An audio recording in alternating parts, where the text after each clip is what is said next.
it is okay to care about the Mario and Donkey Kong lore, and it is also okay to not care about it.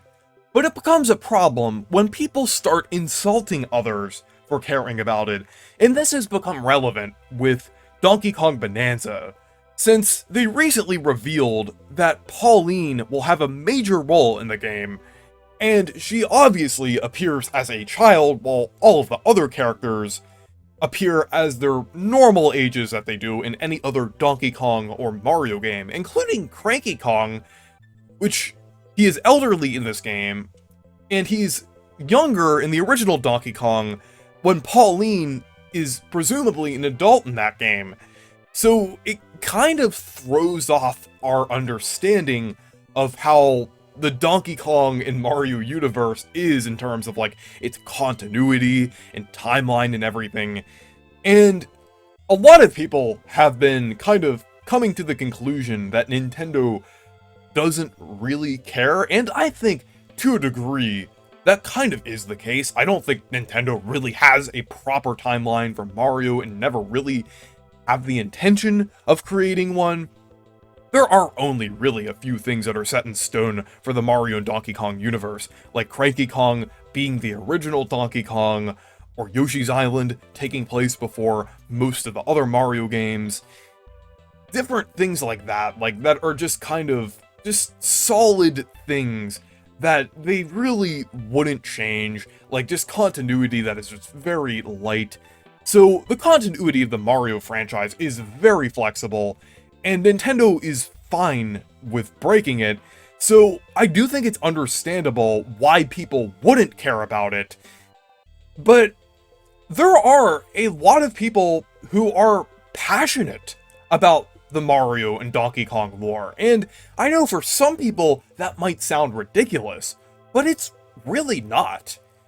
Even though I did say that Nintendo doesn't really care about making efforts to create any sort of Mario or Donkey Kong timeline, in individual games, there are a lot of instances of the games connecting to each other, like, obviously, like Cranky Kong calling back to, like, the original Donkey Kong, Super Mario Odyssey having, like, a lot of references to the original Donkey Kong as well as, like, Mario 64 and, like, other, like, 3D Mario games, and also like different outfits calling back to certain Mario games.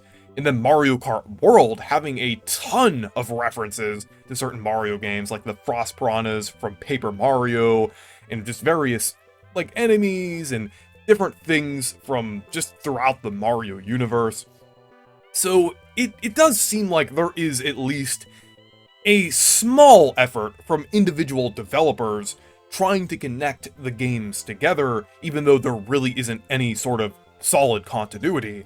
So I think it's completely fair for fans to create their own timelines in their own version of the continuity, even though it's not really official. It's still a way for them to kind of connect the lore together and everything. I think that's perfectly fair for people to do that, especially when there are games in the franchise that do make an effort to kind of create more lore, like the Paper Mario and Mario and Luigi series. Those games have quite a lot of lore and a lot of storytelling, so fans of those series in particular seem to be more interested in Mario lore, and I think that is definitely understandable. I'm kind of a little interested in Mario lore myself. I'm not like super crazy about everything kind of needing to stick to a solid continuity.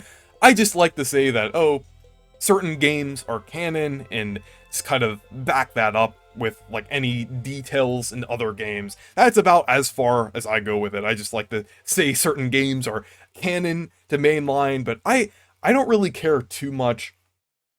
But I feel like people are going a little too extreme in the opposite direction, where they aren't just being dismissive of people caring about Mario lore, but are actively insulting the people who care about it. And I think that is just wrong. People are saying, oh, do people really care about the lore on this jumpy, yippee, wahoo franchise? It can be incredibly easy to mock or make fun of someone for being too invested in the lore of a silly little wahoo yippee plumber game or monkey game if they haven't actually invested their time in the community much. Because for a lot of people, something that seems silly or trivial like the lore of Super Mario can actually be important for a lot of people. For a lot of people, this is a way of connecting with others and kind of creating friendships online. Like, I've created a lot of like online friends talking about the story of Paper Mario, which on the surface doesn't really seem like it's that interesting, but a lot of interesting conversations have kind of sprung out of that. And then for other people, it's a hobby that they're really interested in and really want to get invested into. And just like for a lot of people in general, it's kind of natural for people to want to create some kind of timeline or lore for this franchise, because it's just natural pattern recognition. I know that sounds like a really weird and random thing to say, but that's why people like to connect things together. That's why people like to kind of create interesting stories and things and kind of connect things together. It's partially pattern recognition, kind of just putting things together. It's just kind of a natural part of being a human and having a human experience. And another thing is that there are a decent amount of Mario and Donkey Kong fans who are neurodivergent, either on the autism spectrum, have ADHD, or OCD, or anything else. A lot of people find comfort in creating timelines and lore and investing themselves into, like, all of these things in the Mario universe. And it can genuinely be a good thing for a lot of people. It can be an escape for a lot of people, for a lot of things that are going on in the world right now. It may not seem like much, but it can be important for a lot of people. So that's why I think people should be more considerate of the people who are interested in Mario lore. Like I said, it is completely fair if you don't care about it or think that Nintendo doesn't care about it. That is fine. But I just think you should really at least be understanding of the people that do. But finally, I did want to mention that some things with the Donkey Kong Bonanza situation did go a bit too far. Some people were actually angry that they were changing up the lore with Pauline being a child in the game. And yeah, I can kind of understand why people would think that is kind of irrational, because we don't even know for sure what is happening in the game yet. For all that we know, Pauline could be time traveling, she could have been transformed into a child. We really don't know that yet, so it really is too early to judge.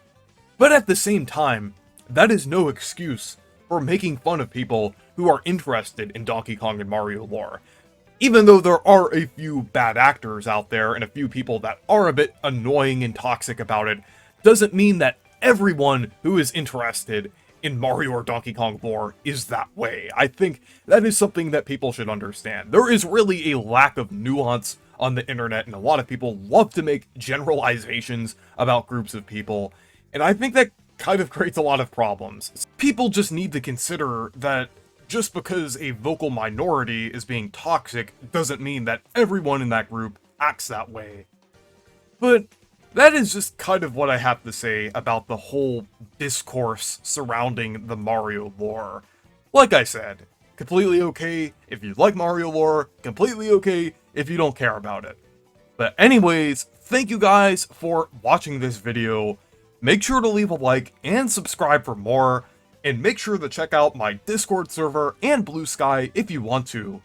Stay perky!